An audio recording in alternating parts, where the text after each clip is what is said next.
Okay, where have I been? Been buried in this stuff, you guys. Bad. Bad. Been working on this for about a few nights now.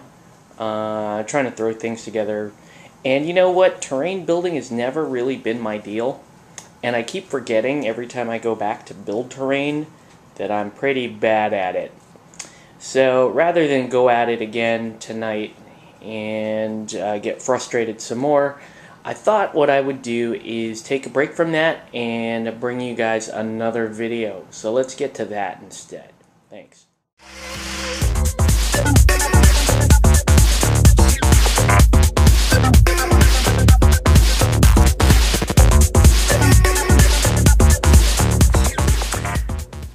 Here we go, Ramblin about Ramos.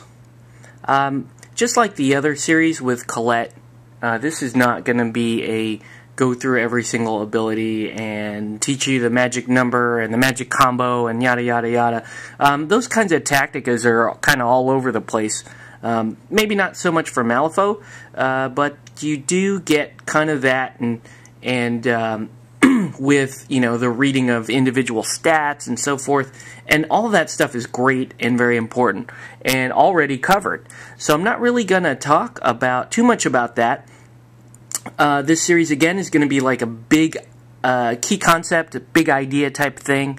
So I just wanted to cover that in the introduction.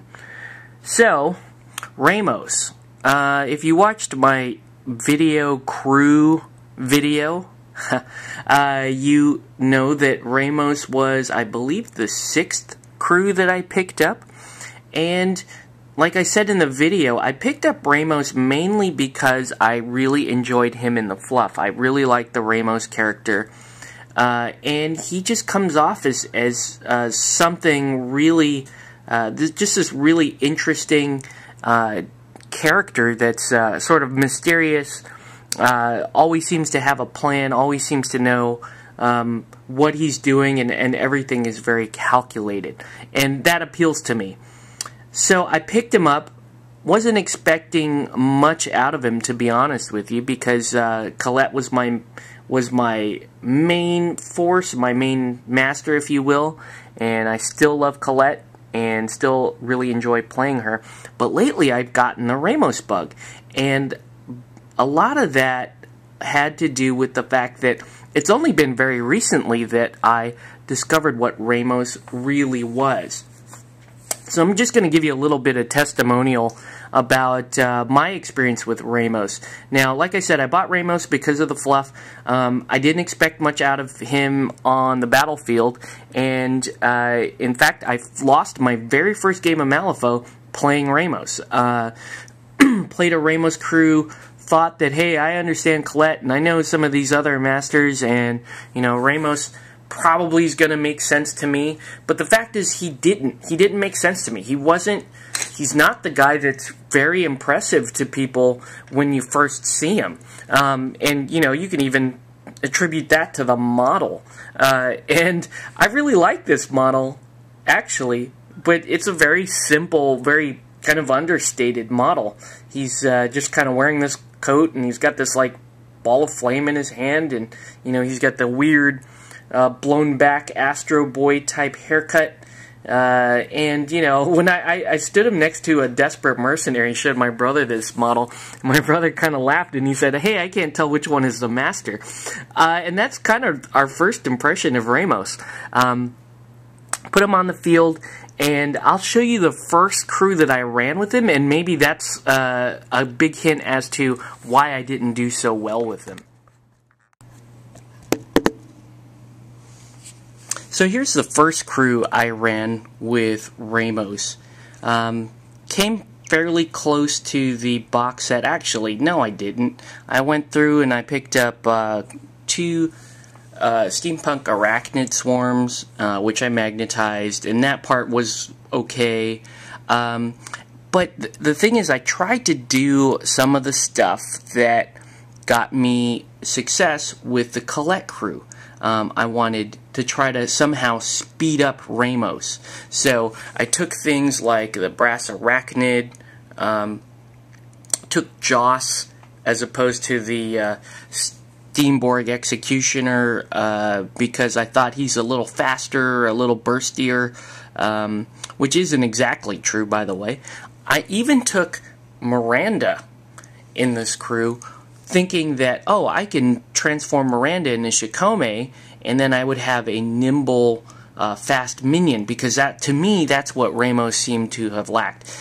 I wanted to give him Reactivate because that's what Colette had, and I wanted to give him faster stuff. I wanted to give him lighter, quicker minions. And it failed miserably.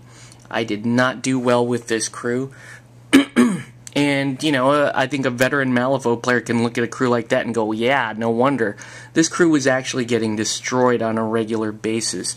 Joss was, you know, he was good for killing a few things, but, you know, inevitably he'll go down because he's locked in combat most of the time. The Brass Arachnid, Miranda, and Ramos himself are all fighting for high cards, and Miranda and Ramos in particular are fighting for tomes. So there was a major incompatibility there, and the Brass Arachnid was doing nothing to help that. I couldn't get Miranda to really change or shapeshift until the last, like, turn 4, or turn 5, and by that time the game was already over. The other mistake I was making was with these steampunk arachnids, and, you know, being used to the Corfi duet, you're used to wanting to combine right away and then stay combined. And that's a major mistake with Ramos. You don't want to do that. The steampunk arachnids are great as a swarm, don't get me wrong, they're awesome as a swarm, but they have a lot of value as individual arachnids, and we'll cover that as well. So this was the first crew I had, made some major mistakes with them, and I continued to modify as more models became available. Okay, so the first modification I did was yanked the totem in favor of the mobile toolkit, which fixed my tomes problem, and went with a large steampunk arachnid, which I would sometimes break into scrap counters and try to make more spiders out of, and then still running Joss because, you know, I just wanted a little bit of burst in the crew. And, you know, this crew did a little bit better. I still struggled with them, though, because I was running Ramos as a spider factory. Now that I had access to tomes and I didn't have another model in here that was really fighting me for tomes, I thought that what I could do was just continue to make spiders all day, sit in the back, hope that Joss and the spiders could handle everything up front. And it did okay, but it was very limited in scope, and Joss was still just not very efficient for me. He was just still a little too squishy. So this was the second variation of the crew, and I continue to modify from there. So the next variation was to get rid of Joss, because I realized that Joss was underperforming in the list, and some new models came out coincidentally, and I put them in the list. So I would often switch Joss with either the Mechanical Rider, and Karis just came out, so I have put Karis into the list. And in fact, sometimes I would run really a Karis type crew with Ramos supporting it. Karis making really good use of the mobile toolkit as well.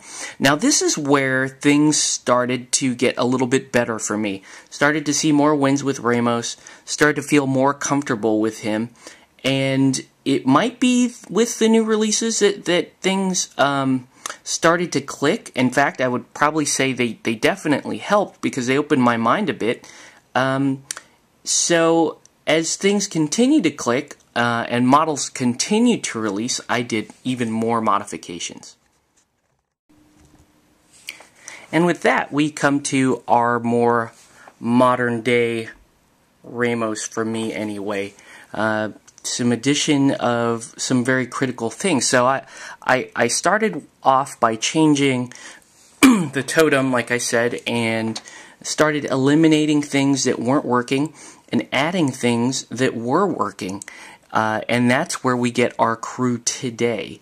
So things like the Avatar came out, added Soulstone Miners when when I started to discover how good Soulstone miners are. Stuck with Keras because Keras works very well, stuck with the mobile toolkit, and starting to get my spider routine down, and even mastering things that way with spiders, summoning, balancing between being just a summoning factory and being the true Ramos, which is a support master. And so things have gotten really good, and I've really started to appreciate what this master is capable of, and just how much fun you can actually have with somebody so slow, at least in comparison to like Colette and Karai, the other crews I really like to run.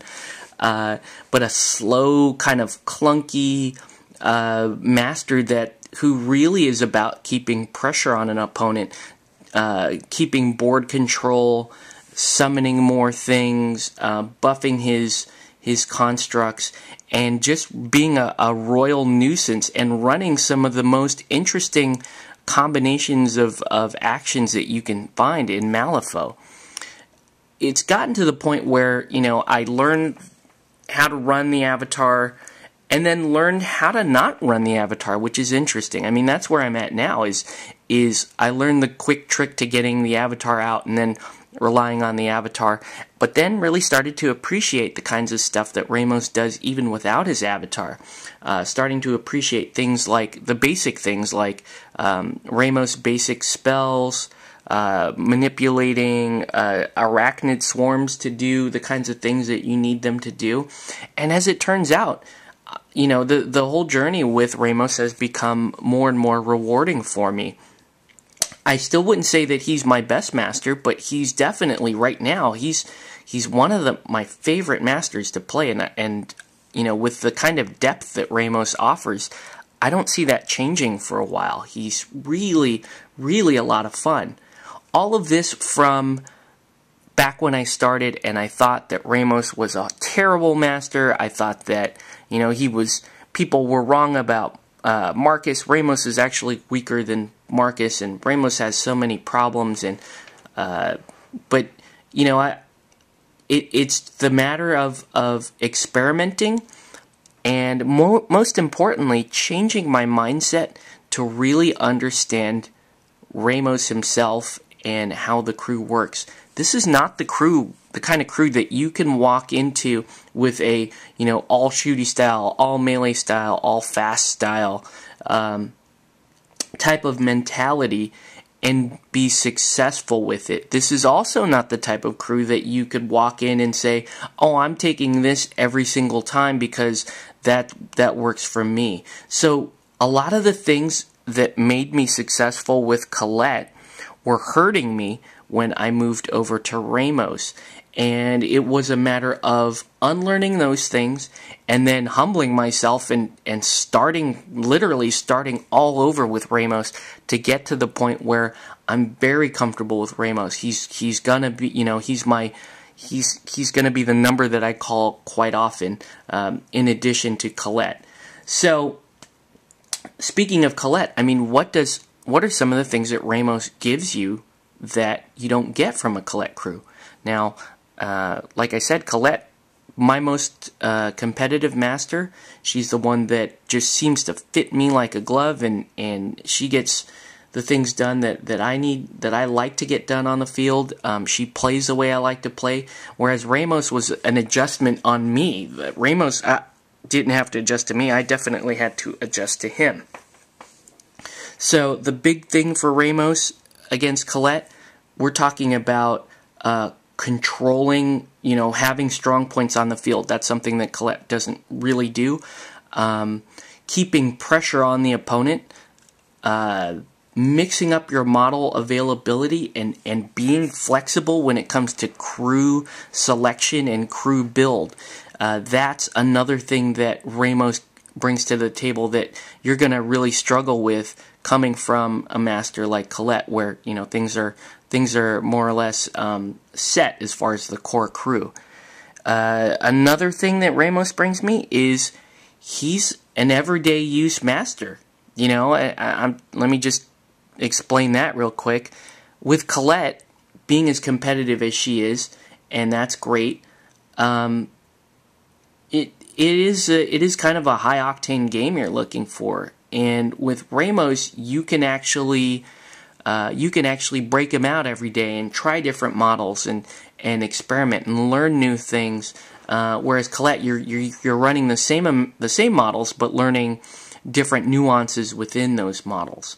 So Ramos gives me a lot of the things that Colette, just doesn't, and I really enjoy this master. I really enjoy playing him. Sorry, but Colette's still my favorite. But for everyday use, Ramos is my go-to guy. And I hope that you feel the same. So anyway, that's the intro to Introduction to Ramos. I think next time we're going to start with the very first change that I made, which is totems, and we're going to talk about options with totems, because as much as we all tout the mobile toolkit, it's not the only good option available to Ramos, and we'll talk about that next time. So thanks for watching.